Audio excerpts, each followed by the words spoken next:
por exemplo, eu vou partir de uma fala que eu li hoje do ministro Gilmar Mendes. Ele disse assim, que um código de ética que vedasse aos ministros, digamos assim, fazerem manifestações públicas das suas opiniões, o teria, por exemplo, impedido de ter contribuído para desmontar a Lava Jato. Essa fala dele, para justificar a resistência ou a indiferença, os maus olhos com que ele vê o eventual vigência de um código de conduta, de um código ético dentro do Supremo Tribunal Federal, ela é muito ilustrativa dessa duplicidade em que determinados ministros veem o papel do Supremo. É assim, o Supremo tem que ser forte para defender a democracia, mas para ser forte, ele tem que ter isso que também o compromete, que é essa exposição pública e a expressão do ministro do Supremo Tribunal Federal como ele fosse um senador. Quer dizer, eles veem a força do Supremo defender a democracia como se fizesse parte do mesmo pacote de exposição pública ou de um perfil politizado, né? Não diria partidarizado, mas politizado, como se o bom ministro Supremo é alguém que fosse alguém do Centrão, que tivesse uma atuação parecida com a do Centrão, entendeu? Então, o problema que fica aí é o seguinte, o Supremo Tribunal Federal, ele é a chave da abóboda do edifício constitucional, entendeu? Eles são os juízes do jogo, eles são os árbitros do jogo. E eles têm...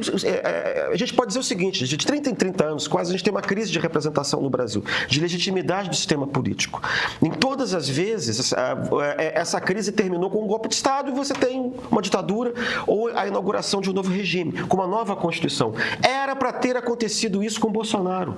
A gente não precisa ficar discutindo por que exatamente não aconteceu, né? Mas a gente não teve a quebra constitucional formal. O Supremo Tribunal Federal, que era uma coisa que não existia nas outras vezes, teve um papel fundamental nisso. A gente, sem o Supremo Tribunal Federal, o combate à Covid teria sido impossível, por exemplo. Sem o Supremo Tribunal Federal, sem o Superior Tribunal Eleitoral, a gente meio que estava perdido. Né? Tem outras forças que concorreram também para isso, longe de fazer de menores cabalas. Mas do ponto de vista institucional, o Supremo desenvolveu um papel fundamental. O problema é eles não conseguirem separar o papel que eles têm na defesa da democracia da ideia de que eles estão acima de todo e qualquer escrutínio. Porque você precisa de legitimidade, de imparcialidade para ser visto como um bom árbitro. E aí a gente volta ao que você estava dizendo antes. Por que a República entrou em crise na década passada? Porque teve uma crise de legitimidade. Porque as pessoas não se sentiam mais representadas. E essa foi a causa básica. Se a gente parar e pensar nas manifestações de 2013 e depois as manifestações da extrema-direita, qual era a única coisa que juntava todo mundo? Porque aquilo era um saco de gatos.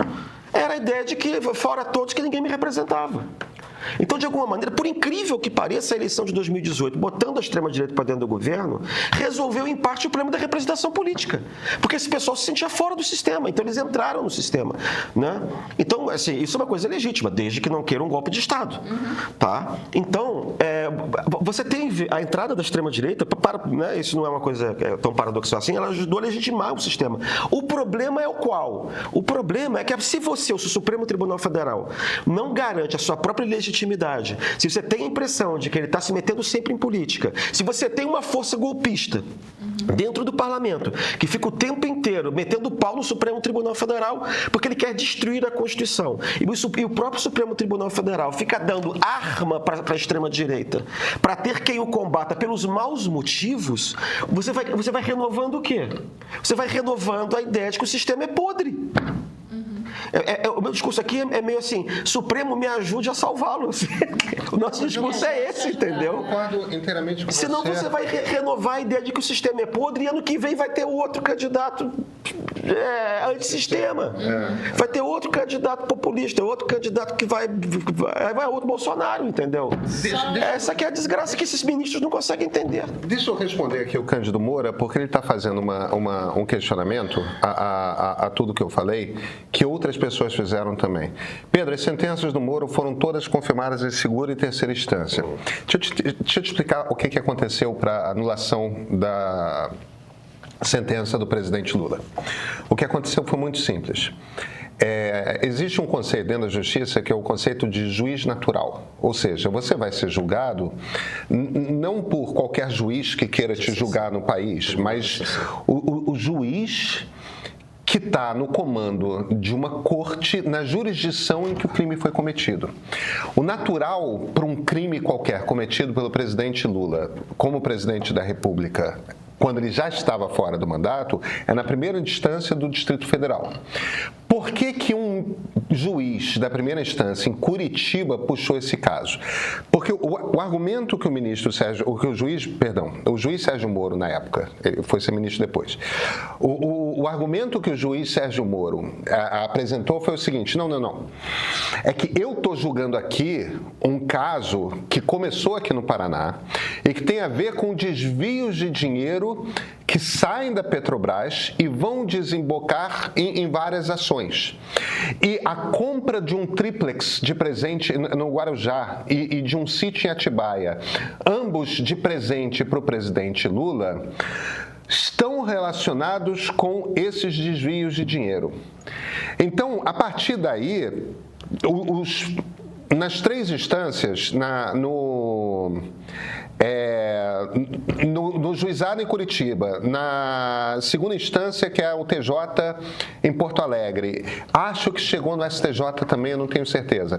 Nas três instâncias, o que foram revistos? Foi revisto se... em momento algum foi revisto se o juiz Sérgio Moro era o juiz natural do caso. O que foi revisto vem cá, está comprovado que houve, que existe uma conexão, que você pode afirmar que o presidente Lula ganhou esses presentes como corrupção? E chegaram à conclusão de que sim, no caso do apartamento no Guarujá, que é o mais frágil, tá? É o que não dá para dizer. Eu acho que eles julgaram errado. Acho que dava para fazer essa afirmação no sítio do Guarujá, no sítio de Atibaia, porque no sítio de Atibaia tinha pedalinho com o nome dos netos do presidente Lula, tinha retrato do Lula com a dona Marisa na cabeceira, enquanto que eles sequer tinham assinado uma escritura no tríplice do Guarujá. Mas, enfim, isso não vem ao caso.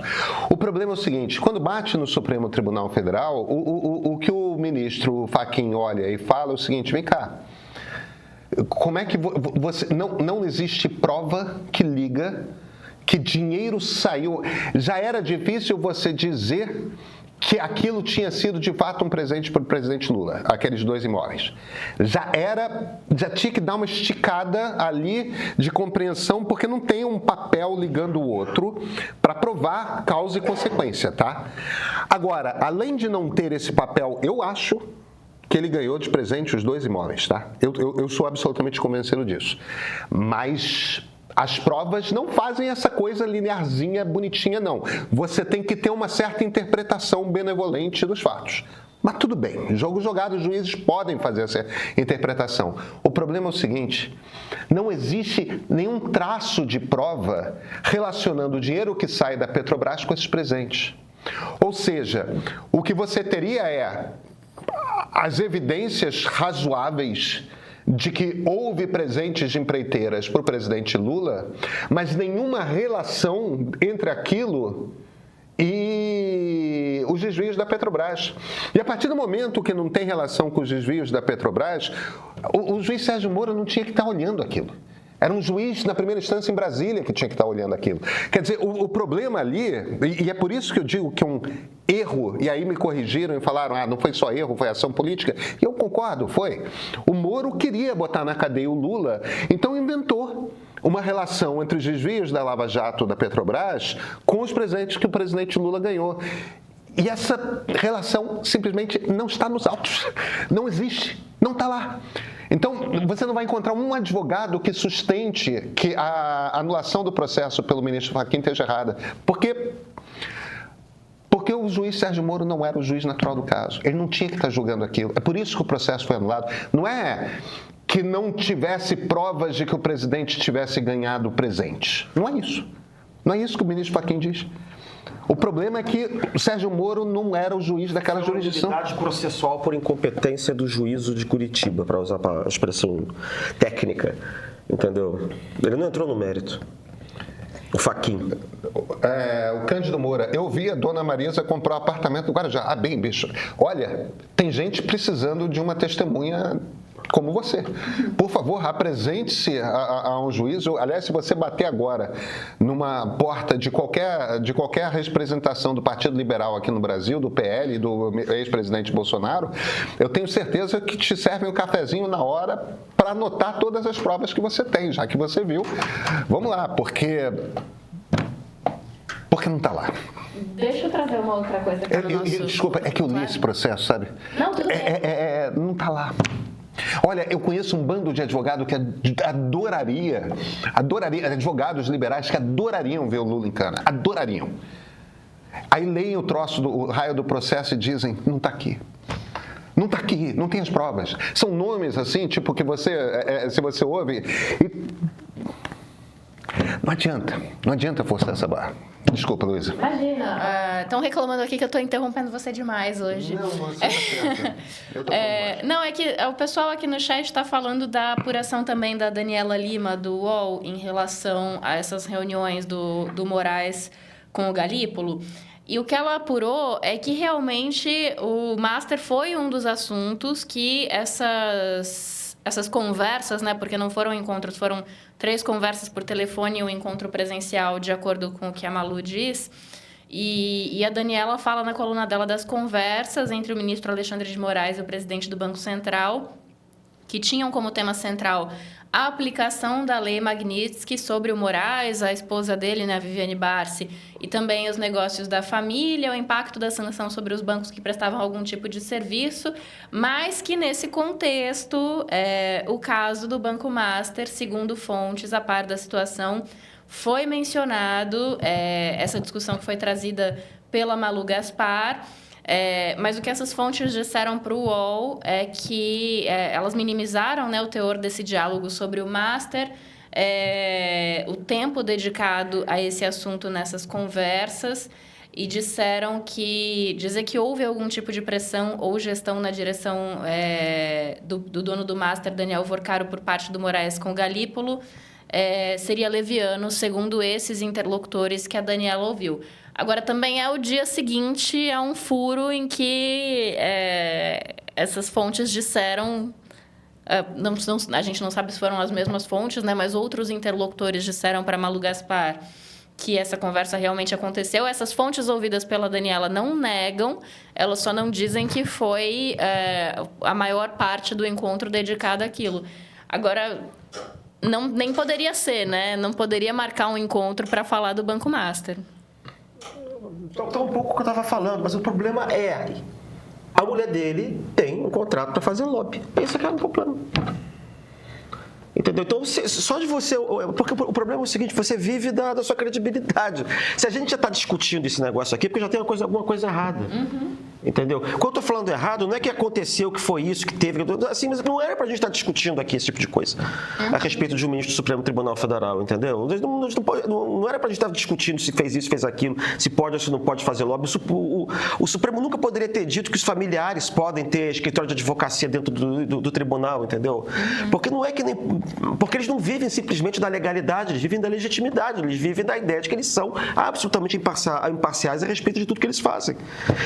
E eles querem tirar esse proveito lateral do poder que eles têm, mesmo que eles não exerçam, entendeu? O que eu estou querendo dizer? Mas você tem expectativa disso. Isso é movimentado como se fosse um ativo. O fato da ideia de você ter poder é vendida para a clientela como uma maneira de ganhar dinheiro. Mesmo que você não faça nada. Mas isso já é o fim da picada, isso já é uma desgraça para a credibilidade do tribunal, entendeu?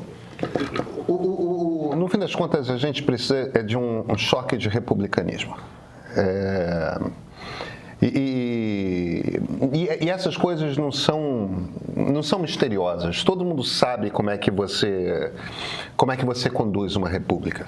Entendeu? Ninguém tem poder demais concentrado nas mãos e tudo é transparente. As ações públicas são transparentes. Entendeu?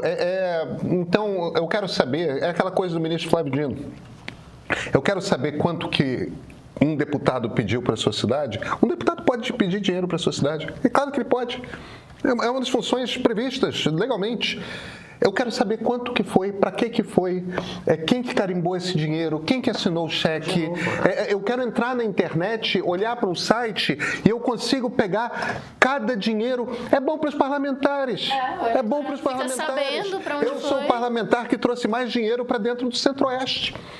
É bom para ele vai se eleger. Por que ele não quer que esse troço seja público? Entendeu? Eu quero que tudo quanto é ministro do Supremo Tribunal Federal que tenha uma reunião com alguém na República, deixe o registro da reunião. Entendeu? Assina lá. Olha aqui, estive com o funcionário tal. Ele pode ter a conversa que ele quiser. Registra, estive de tal hora e tal hora. Repúblicas precisam de transparência. Entendeu? Porque é a transparência que traz a legitimidade para as repúblicas, sabe? Você recebe PDF de pesquisas, aquelas enquanto o pleito, a eleição está rolando? Tem sempre aquele amigo, aquele conhecido mais enturmado que tem esses arquivos e manda para todo mundo, né? Gente que trabalha em banco, jornalista, pessoal de política. Em 2026, você pode ser uma dessas pessoas. Basta ser assinante do Meio Premium. E olha, esse é um papel importante para a democracia. Todos nós vivemos em várias comunidades digitais. O grupo da família, da pelada, dos colegas de faculdade é tão importante que em cada grupo desses tem aquela pessoa que cumpra esse papel de ser quem traz informação no ano eleitoral. Tem tanta gente passando desinformação. Pois bem, no segundo em que o TSE liberar nossa pesquisa mensal, você vai estar na lista das pessoas que receberão primeiro a pesquisa Meio Ideia. Você será, no grupo de amigos, quem está no topo da informação. E não são só os números, vai ter análise também da pesquisa. O que aqueles números querem dizer? Feitas essas análises pelo Maurício Moura, diretor do Ideia, feitas por mim. Assuma essa missão. Faça o papel de quem distribui informação. Assine o Meio.